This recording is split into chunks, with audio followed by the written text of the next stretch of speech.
العلم العلم بسم الله الرحمن الرحيم اللهم افتح علينا حکمتک وانشر علينا رحمتک یا والجلال والاکرام۔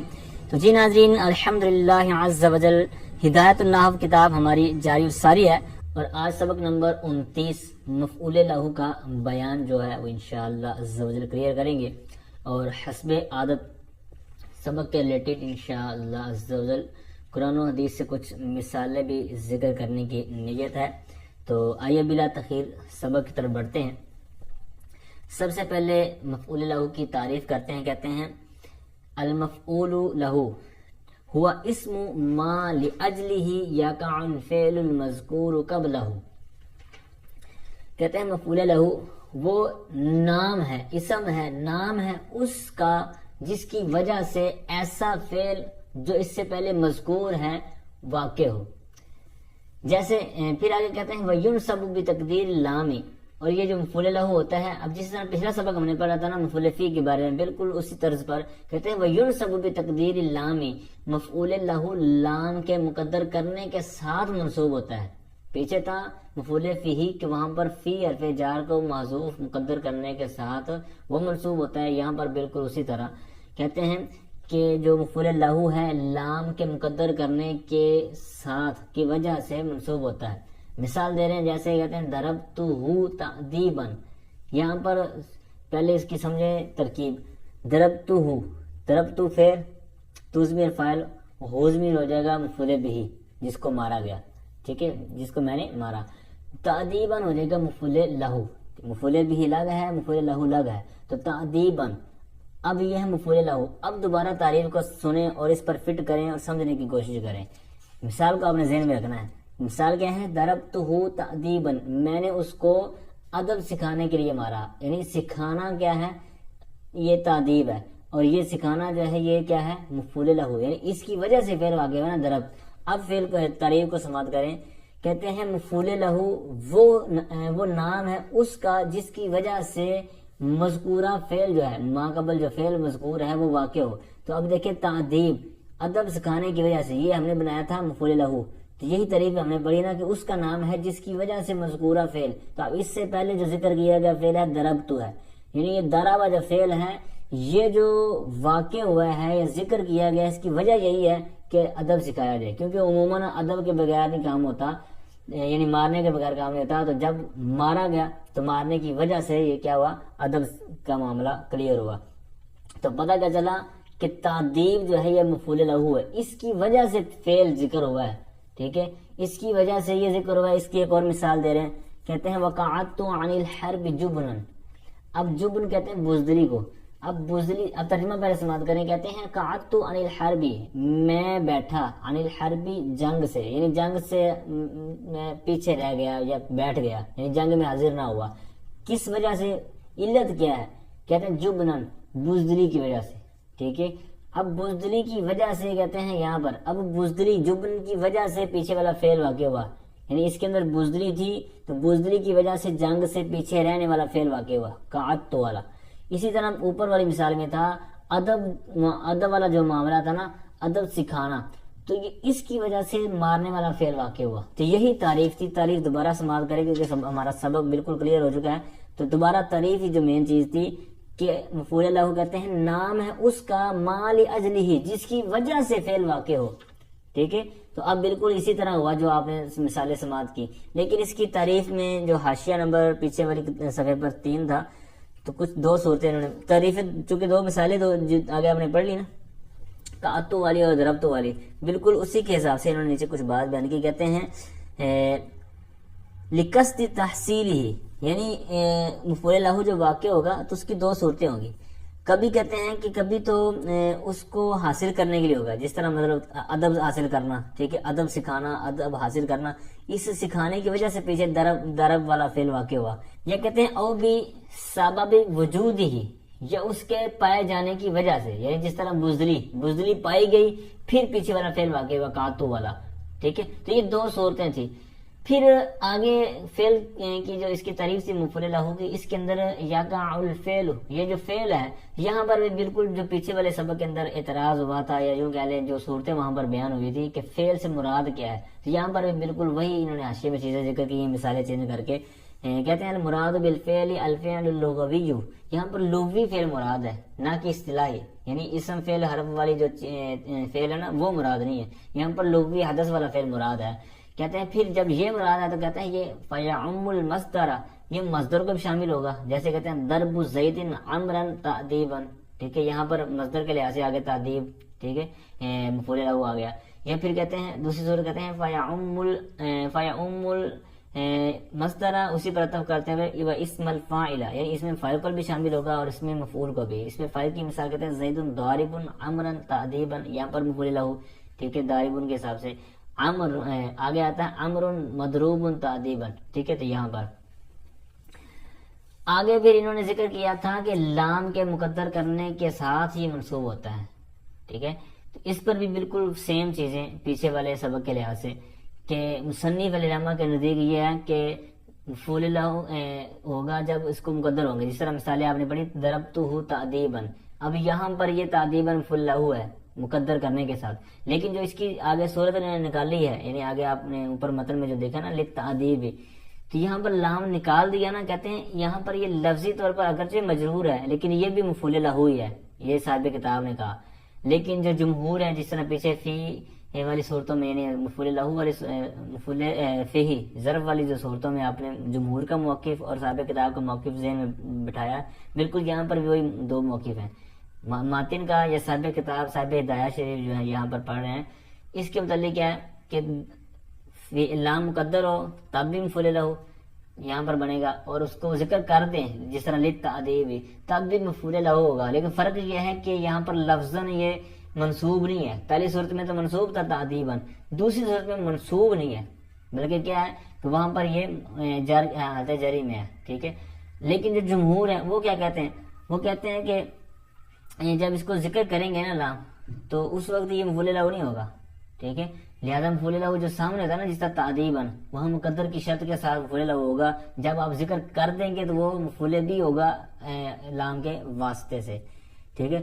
پھر آگے انہوں نے اب چونکہ ہم نے ترجمے کے اندر بھی وجہ والا ترجمہ کیا نا، یعنی جس کی وجہ سے، یعنی میں نے اس کو مارا ادب سکھانے کے لیے، یعنی سکھانے کی وجہ سے، ادب سکھانا مقصود تھا، اس سے نام بزدلی کی وجہ سے، تو اب یہ وجہ اور جو اس ترجمے کے اندر ہے نا لفظ، یہ علت کے معنی میں ہوگا، یعنی وجہ، علت، ریزن، تو اب ریزن، وجہ یا علت کے لیے اور بھی الفاظ استعمال ہوتے ہیں، تو اور بھی جب الفاظ استعمال ہوتے ہیں تو بھائی آپ نے پھر لام کو مقدر والی قید کیوں لگائی کہ لام کے مقدر کے ساتھ ہوتا ہے، آپ کسی اور کو لگا لیتے، ٹھیک ہے، تو اس کے بھی انہوں نے پھر حاشیے میں بات بیان کی، کہتے ہیں وَإِنَّمَا قَالَ الْمُصَنِّفُ بِتَقْدِيرِ اللَّامِ لِأَنَّهَا لِلتَّعْلِيلِ وَهِيَ غَالِبٌ فِي تعلیلات الافعال، یعنی کہتے ہیں یہ غالب استعمال یہی ہوتا ہے تعلیلات کے لیے نا، تعلیل وغیرہ کے لیے، یعنی لام کو عموماً علت کے لیے استعمال کیا جاتا ہے، اور آپ بارہا عبارات کے اندر دیکھیں گے، لہذا کہتے ہیں اسی وجہ سے یہاں پر قید اس کی لگا دی لام کی وجہ سے، ٹھیک ہے، لام کو کیونکہ اس کا استعمال زیادہ ہے، لیکن دیگر جو ہیں کہتے ہیں ان کا استعمال کم ہوتا ہے، جیسے انہوں نے اس کی مثالیں کچھ نہ کچھ دی ہیں جو قرآن پاک اندر استعمال ہوئی ہیں اور کم استعمال ہوئی ہیں، کہتے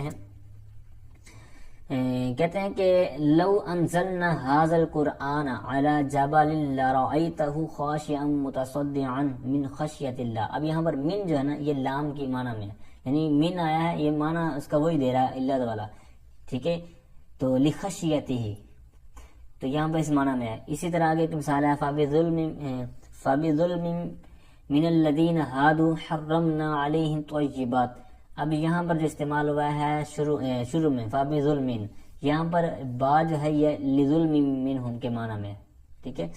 پھر ایک اور آگے مثال ہے، کہتے ہیں کہ وَمِثَالُ فِي كَمَا فِي قَوْلِهِ علیہ السلام، یعنی سرکار دو عالم صلی اللہ علیہ وسلم کا یہ فرمان ہے، بخاری شریف کی روایت ہے، ان امراتن داخلات النار فی ہراتن، یعنی وہ مشہور ایک واقعہ ہے کہ جس ایک عورت نے بلی کو بھوکا پیاسا رکھا، ٹھیک ہے، اس کو چھوڑا بھی نہ کہ وہ کوئی کیڑے مکوڑے کھائے اور اشرات وغیرہ کھائے تاکہ اپنی جان بچائے، تو اس نے اس کو بھوکا پیاسا مار دیا، تو وہ جہنم ہے اس کی وجہ سے، کہتے ہیں ان امراتن داخلات النار، بے شک سرکار نے فرمایا کہ عورت جہنم میں داخل ہو گئی، فی الناری فی ہررتن، بلی کی وجہ سے. یہاں ویسے ترجمہ کریں گے تو وہ یوں ہوگا، فی اگر اسی طرح فی والا کریں نا پھر ہوگا کہ عورت، بے شک عورت جہنم میں داخل ہوگی عورت کے معاملے میں، ٹھیک ہے، یا سوری بلی کے معاملے میں یا بلی میں، یعنی اس طرح کا ترجمہ بنے گا. لیکن چونکہ اگر ذہن میں ہوگا نا کہ یہاں پر فی کس معنی میں ہے، اس کا کیا مقصود ہے یہاں پر، تو پھر ہم لہرتن والا ذہن میں لاتے ہوئے تو ہم علت والا معنی کریں گے کہ یعنی بلی کی وجہ سے، یعنی بلی کے ساتھ اس نے جو معاملہ کیا تو اس کی وجہ سے یہ اس کے ساتھ ہوا. ٹھیک ہے، تو اب یہ یہاں تک کلیئر ہوا. اب آئیے اوپر دوبارہ سبق کی طرف. اب یہاں سے ایک اختلاف بیان کر رہے ہیں، اس کی جو ڈیٹیل ہے، مین ڈیٹیل، بڑی وضاحت جو ہے وہ آگے جو قافیہ پڑھیں گے وہاں پر ملے گی. اس کی یہ جو مثال ہے، اس مثال کو بھی انہوں نے وہاں پر کھولا ہوا ہے. لیکن یہاں پر آپ بس ایک چھوٹی سی بات ذہن میں اگر بٹھا سکتے ہیں تو بٹھا لیں، تاکہ آپ کو ایک ذہن میں بیٹھ جائے کہ اس کے اوپر کچھ بات ہے. تو وہ کیا کہتے ہیں، وَإِنَّ الزُّجَاجِ هُوَ مَصْدَرٌ تَقْدِيرُهُ أَدَّبْتُهُ تَأْدِيبًا وَجَبَنْتُ جُبْنًا. اب اوپر جو مفعول له آپ نے پڑھا، ماتن اور جمہور کے متعلق تھوڑا سا اختلاف تھا، جس سے مفعول فیہ کے بارے میں تھا وہ آپ نے سماعت کر لیا، اور سان تھا وہ آپ نے بٹھا لیا ذہن میں. اب یہاں پر ہے امام زجاج کا، ان کا اور جو جنہوں نے کتاب لکھی ہے صاحب کتاب صاحب ہدایہ، ان کا اور امام زجاج کا تھوڑا سا موقف چینج ہے. ٹھیک ہے، بلکہ یہ تو دیگر سے بھی اختلاف کرتے ہیں امام زجاج. ان کا کیا نظریہ، گویا کہ یوں سمجھے ان کے نزدیک مطلب مفعول له نہیں ہوتا، بلکہ مفعول له بھی مفعول به ہوتا ہے. کیسے ہوتا ہے؟ مفعول مطلق ہوتا ہے. جیسے کہتے ہیں مفعول له کی جو بھی مثال لیں گے نا تو یہ کیا کہتے ہیں، کہتے ہیں عند الزجاج هو مصدر، ان کے کہتے ہیں کہ اس کا مصدر ہی ہے، یعنی وہ جو فعل واقع ہوا نا جس کی وجہ سے یہ مفعول له آپ کہتے ہیں یہ اسی فعل کا ہی مصدر ہوتا ہے. جیسے کہتے ہیں ادبتہ تادیبا. ٹھیک ہے، تو اب یہاں یہ اس معنی میں کہا لیتے ہیں. اسی طرح کہتے ہیں جبنت جبنا. ٹھیک ہے، یعنی میں بزدل ہوا، بزدل ہونا، ادبتہ تادیبا، میں نے اس کو ادب سکھایا، یعنی اس معنی میں کر دیتے ہیں. یعنی ادبتہ تادیبا مفعول مطلق بن جائے گا ادبتہ کا تادیبا. اسی طرح جبنا یہ جبنتہ کا مفعول مطلق بن جائے گا. ٹھیک ہے، یعنی ان کے نزدیک یہ مفعول مطلق ہوتا ہے اسی مصدر کے لحاظ سے. لیکن جو یہ دیگر ہیں تو وہ چونکہ اس کو مستقل طور پر ایک معمول مانتے ہیں تو لہٰذا ان کے نزدیک ایک الگ صورت ہے، اور ان کے نزدیک کہتے ہیں مفعول مطلق ہوگا علی غیر لفظ ہی انتہو. ٹھیک ہے، نیچے انہوں نے اس کو ذکر کیا ہوا ہے. اچھا، امام زجاج، اب زجاج کہتے ہیں شیشے کو. تو یہ بھی جو امام صاحب ہے نا، یہ جو فقہ کو ماننے کے لحاظ سے یہ نا حنبلی تھے، یعنی جو بڑے 4 ائمہ ہیں نا. ٹھیک ہے، تو ان میں سے امام احمد بن حنبل علیہ رحمہ یہ ان کے پیروکار میں سے، ان کی 80 سال عمر ہوئی. ٹھیک ہے، 315-16 کے قریب ان کا وصال ہوا، ان 315-16 ہجری میں. پھر ان کی عمر 80 سال، جس طرح میں نے عرض کیا. شیشے کا کام کرتے تھے، جس طرح زجاج کا نا شیشے کو. یہ جب اسٹڈی انہوں نے شروع نہیں کیا تھا علم دین سیکھنا، تو اس سے پہلے یہ شیشے کا کاروبار کیا کرتے تھے، شیشے کا کام کرتے تھے. تو پھر وہاں سے انہوں نے جب کام چھوڑا تو پھر یہ دین کی طرف آئے، پھر سیکھنا سکھانا جو معاملہ بڑھا، پھر بڑے ایک امام بڑے. ان کا جو نام یہ نہیں ہے، یہ تو اب جس طرح میں نے پہلے عرض کیا نا کہ شیشے کے کام کی وجہ سے یہ مشہور ہو گئے، ورنہ ان کا نام تھا ابراہیم بن محمد. ٹھیک ہے، تو اس طرح یہ تھوڑا سا ان کا تعارف میں نے آپ کے سامنے رکھا. یہ آخر میں سبق کے جو ہم نے آج کا سبق پڑھا ہے، تو اس کے متعلق جو قرآن و حدیث کے اندر کچھ اس کی جو مثالیں ہیں، تو ہو سکتا ہے صرف قرآن پاک کی جو ہوں، تو میں آیات بھی پڑھوں گا، ساتھ میں ان کا سورت اور آیت نمبر بھی، پھر اس کے متعلق کیا استعمال ہوا. تو مفعول لہ، ٹھیک ہے، مفعول لاجلہ بھی اس کو بولتے ہیں. تو پہلی آیت ہے سورہ اسراء، ٹھیک ہے، جس کے اندر مطلب معراج والا سبحان الذی اسرا. تو یہاں پر آیت نمبر 31 کے اندر 31 لا تقتلوا اولادکم خشیۃ املاق. اب خشیۃ یہاں پر یہ آگے مضاف ہو کر مطلب اس کے اوپر بن رہا ہے یہ مفعول لہ. ٹھیک ہے، لا تقتلوا یہ فعل فاعل ہو جائے گا. اسی طرح پھر آگے سورہ مائدہ آیت نمبر 96، یہاں پر ہے کہ احل لکم صید البحر وطعامہ متاعا لکم. اب یہاں پر متاعا یہ مفعول لہ ہے. ٹھیک ہے، آگے آیت نمبر سورہ یونس آیت نمبر 90، فَأَتْبَعَهُمْ فِرْعَوْنُ وَجُنُودُهُ بَغْيًا وَعَدْوًا. اب یہاں پر فَأَتْبَعَهُمْ فِرْعَوْنُ، ٹھیک ہے، یہ فعل مفعول اور فاعل، پھر بغیاں وعدوا. یہ اس کا مطلب جملہ مطوفہ ہوگا آپس میں مطوف غیر بن کے، تو پھر یہ بن جائے گا وہی مفعول لہو۔ پھر سورہ انفال آیت نمبر 47، رب تعالیٰ فرماتا ہے وَلَا تَكُونُوا كَالَّذِينَ خَرَجُوا مِن دِيَارِهِمْ بَطَرًا۔ اب یہاں پر خرجو فعل فاعل بطرا یہاں پر مفعول لہو بن جائے گا۔ فَيَتَّبِعُونَ مَا تَشَابَهَ مِنْهُ ابتغاء الفتنہ۔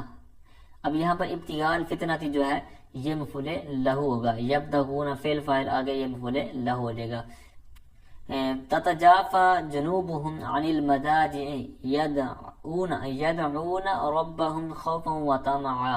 اب یہ سورہ سجدہ ہے آیت نمبر 16 میں، یدعون پھر آگے یہ خوفا یہ مفعول لہو ہو جائے گا، خوفا وطمعا۔ پھر سورہ بقرہ آیت نمبر 19 کے اندر بھی ایک ذکر ہوا مشہور آیت مبارکہ، یجعلون اصابعهم في آذانهم من الصواعق حذر الموت۔ اب یہاں پر حذر الموت جو ہے یہ مطلب مفعول لہو ہے، یجعلون فعل فاعل یہ مفعول لہو۔ پھر آگے سورۃ توبہ آیت نمبر 92، تولوا واعینهم تفیض من الدمع حزنا۔ یہاں پر تفیض فعل فاعل حزنا یہ اس کا ہو جائے گا مفعول لہو۔ پھر آگے آیت نمبر 265 سورہ بقرہ، ينفقون اموالهم ابتغاء مرضات اللہ۔ اب یہاں پر ابتغاء مرضات اللہ آگے جو مضاف ہو رہا ہے تو یہ مفعول لہو بن جائے گا۔ آخری آیت آج کی سورہ انعام آیت نمبر 140، وحرموا ما رزقهم اللہ افتراء علی اللہ۔ اب یہاں پر حرموا یہ فعل فاعل افتراء علیہ، ٹھیک ہے، یہ افتراء علی اللہ، ٹھیک ہے، تو یہاں پر یہ کیا ہو جائے گا مفعول لہو بن جائے گا، ٹھیک ہے۔